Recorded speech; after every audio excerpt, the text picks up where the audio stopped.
Hey everyone, welcome back to episode 7 of God Doesn't Do Focus Groups.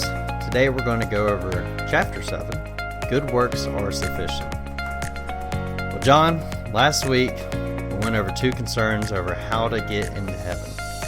Another one today. So, what does that say about us?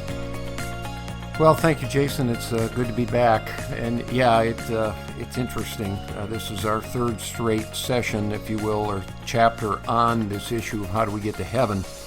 And it tells us, I think, that we really know we need to be in heaven, but we are desperate as people to find alternate ways.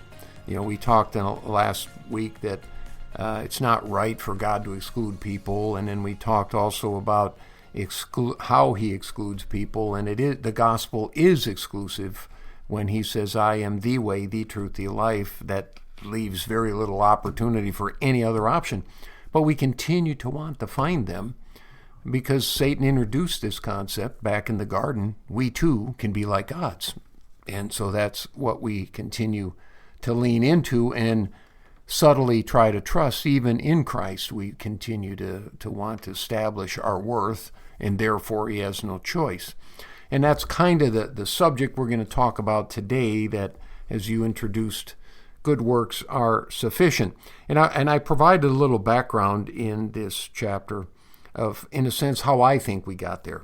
It may have come many different ways, but it all started when God gave Israel the 10 Commandments. Up until then, he had been silent over what a quality life on this earth looked like.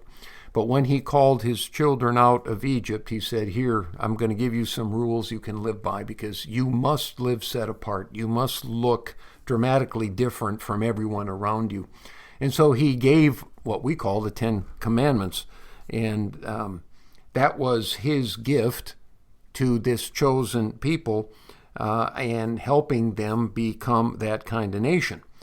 And if you read into Exodus and Leviticus, you see more than just those 10, but those are the foundation for all the other rules that he eventually laid out for them. And it developed into a list. And from this list, there was a sect of people who kind of grew up within the chosen people, Israel, whose job it was to interpret the list and apply the list and evaluate people against this list. And whenever you give us humans a list, we can become very legalistic, and it becomes a box to check and a way for us to feel good about ourselves and pride. And by the time Jesus was born, there was an incredible encyclopedia of defined sin that was there. And again, rooted in the 10 Commandments, what God had to say. And so they had this group of people who were trying to understand God's heart and trying to understand what he was saying. And by the time Jesus was born, there were something like 613 very specific sins that had been codified as law. The people must behave this way. If they don't, they call it sin. And so the priest's job by the time Jesus was born was to ensure people, A, understood it, and B, were evaluated against it. And then with the consequences if they didn't perform very well. But the problem was they began to focus only on the rule of law. What God gave as an expression of his heart to Israel, what God said, this is how you can love me, became a way of this is how you must obey me. And so while they had the letter of the law, we can argue reasonably right, they certainly left the heart and the spirit of that law well behind them. That's largely why Jesus was so hard on the Pharisees, because they had everything nailed down, but they couldn't live it.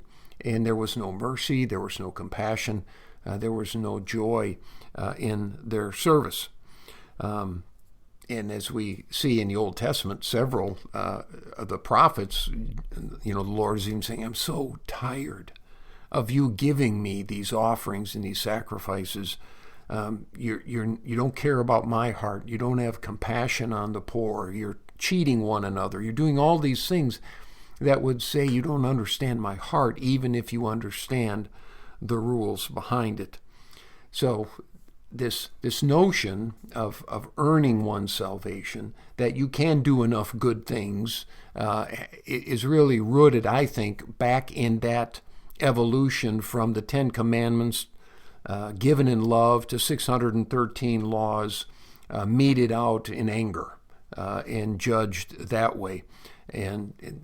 But that gave us a checklist. And so now people, like the rich young ruler, I've done all of this for forever. I've never broken a law. And you think about, man, I go 36 miles an hour and a 35, I've broken a law, And so the absurdity of some of that was pretty darn clear. But I think it plays to our desire to have complete control over our future and our future standing in eternity. And that's my point around why so many chapters on how to get into heaven. We want to have to say, we don't want to have to rest on the grace and mercy of another person. It's hard to do in real life, really hard to do in our spiritual life. So do enough right things, heaven will have to accept you. And that's kind of the argument for a focus group on this, saying there's got to be enough good things we can do, so heaven will have to accept us. And so we're going to share our ideas on, God, this is what you change, this is what you need to do, and change your oversight. I quote an interesting article that the Christian Post published on August 9th of 2020, and it was done by George Barna in association with the Arizona Christian University Cultural Research Center. I want to make sure they get a plug because this is their work. And here's what they found, and I want to read it. It says, nearly 2/3 of Americans believe that having some kind of faith is more important than the particular faith with which someone aligns. 68% of those who embrace this notion identify as Christians, including 56% of self-described evangelicals, 62% of those who identify as Pentecostals. Finally, slightly over half of the Christian respondents said they believe someone can attain salvation by being or doing good. So here we have it. The majority of people who would stand up and say, I believe in Jesus. 56% of evangelicals, 62% of Pentecostals would say, you can attain salvation by being good enough. That's just in our heart, and it speaks to a heart that doesn't understand grace that well. And so it's a serious issue, even within the conservative evangelical belief system. And so you can almost hear this group demanding God come to the table and say, you got to use this input. And as a pastor, I run into that. And it's rarely arrogantly defined. It's rarely, at least in the ones I've dealt with, rarely in your face. But it is almost a cry of the heart that this has got to be the answer for me. This has got to happen. I had visited a man in the hospital. He had just come out of a coma. And, I was in the room when the doctor said to his family the day he went in the hospital, he may not live. In fact, the probabilities of his death are far greater than his recovery.